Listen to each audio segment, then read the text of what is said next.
સીધા જ જઈશું રાજ્ય સરકારના પ્રવક્તા મંત્રી ઋષિકેશભાઈ કંઈ કહી રહ્યા છે, સાંભળીએ તેમને।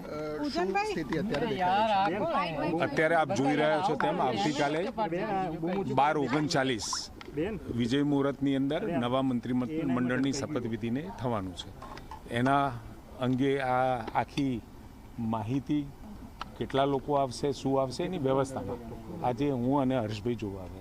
કેન્દ્રીય નેતૃત્વમાંથી કોઈ રહેવાનું છે એ કન્ફર્મેશન મળશે એ પ્રમાણે રાષ્ટ્રીય નેતાઓ આવશે અને કયા પ્રકાર એ કન્ફર્મેશન મળ્યા પછી એ વાત કરી શકું।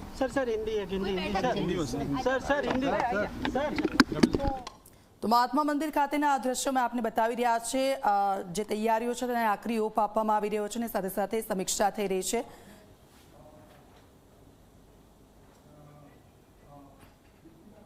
ઓગણચાલીસે આવતીકાલે આ શપથ વિધિ સમારંભ સીધી રીતે યોજાશે એ પ્રકારની સત્તાવાર જાહેરાત પણ કરી દેવામાં આવી છે અને એ અંતર્ગત સીધી રીતે થશે।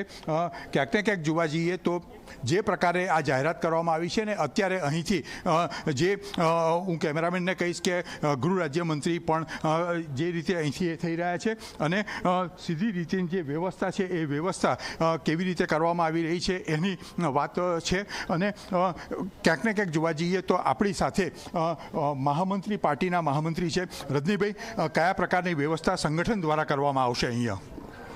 આમ તો સ્વાભાવિક જ્યારે સરકારમાં નવનિયુક્ત મંત્રીઓ હોય ત્યારે કાર્યકર્તાઓમાં ઉત્સાહ હોય જ અને અમારી વ્યવસ્થા અંતર્ગત બધા જિલ્લાઓમાંથી કાર્યકર્તાઓ અહીંયા પહોંચશે। કેટલા લોકો આવશે? અને બિલકુલ આ બધાની વચ્ચે એક મહત્વના સમાચાર સામે આવી રહ્યા છે, તેના પર નજર કરીએ। આવતીકાલે શપથ વિધિ યોજાશે અને તેને લઈને તૈયારીઓ પણ થઈ રહી છે। મહાત્મા મંદિર ખાતેના દ્રશ્યો મેં આપને બતાવ્યા। સત્તાવાર પ્રવક્તા મંત્રીએ જાહેરાત કરી છે, ઋષિકેશ પટેલે જાહેરાત કરી આવતીકાલે શપથ વિધિ યોજાશે અને આજ સાંજ સુધીમાં લગભગ ચિત્ર સ્પષ્ટ થઈ જશે અને જે મંત્રીઓ છે તે લોકોને પણ ફોન થઈ જશે, ચિત્ર સ્પષ્ટ થઈ જશે અને આવતીકાલે તે લોકોએ શપથ લેવા માટે મહાત્મા મંદિર ખાતે ઉપસ્થિત રહેવું પડશે। નવા મંત્રીમંડળની શપથવિધિનો આ કાર્યક્રમ સમીક્ષાને આખરી ઓપ આપવામાં આવી રહ્યો છે અને ત્યાં ગૃહ રાજ્યમંત્રી હર્ષ સંઘવી પહોંચ્યા છે, તમામ મોટા નેતાઓ પણ ત્યાં ઉપસ્થિત છે, ઋષિકેશ પટેલ પણ ત્યાં પહોંચ્યા છે। ઝીણી ઝીણી બાબતોનું ધ્યાન રાખવામાં આવી રહ્યું છે, ચર્ચાઓ થઈ રહી છે કારણ કે એક મોટા લેવલે આ કાર્યક્રમ થવાનો છે આવતીકાલનો। અત્યારે આપ જોઈ રહ્યા છો તેમ આવતીકાલે 12:39 વિજય મુહૂર્તની અંદર નવા મંત્રીમંડળની શપથવિધિને થવાનું છે। એના અંગે આ આખી માહિતી કેટલા લોકો આવશે, શું આવશે, એની વ્યવસ્થામાં આજે હું અને હર્ષભાઈ જોવા આવ્યા। કેન્દ્રીય નેતૃત્વમાંથી કોઈ રહેવાનું છે એ કન્ફર્મેશન મળશે એ પ્રમાણે રાષ્ટ્રીય નેતાઓ આવશે અને કયા પ્રકાર એ કન્ફર્મેશન મળ્યા પછી એ વાત કરી શકું।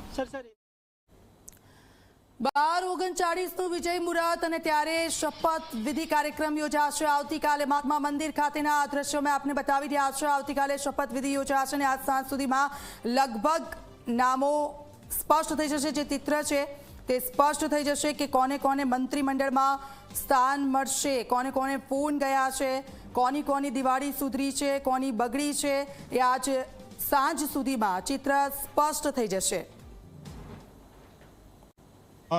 મહામંત્રી પાર્ટીના મહામંત્રી છે રજનીભાઈ, કયા પ્રકારની વ્યવસ્થા સંગઠન દ્વારા કરવામાં આવશે અહીંયા?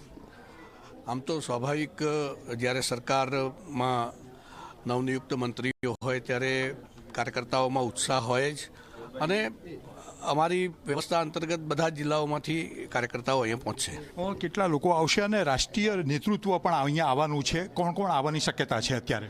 રાષ્ટ્રીય નેતૃત્વમાં સત્તાવાર રીતે હજી કોઈ માહિતી નથી, એ થશે તો તમને જણાવીશું।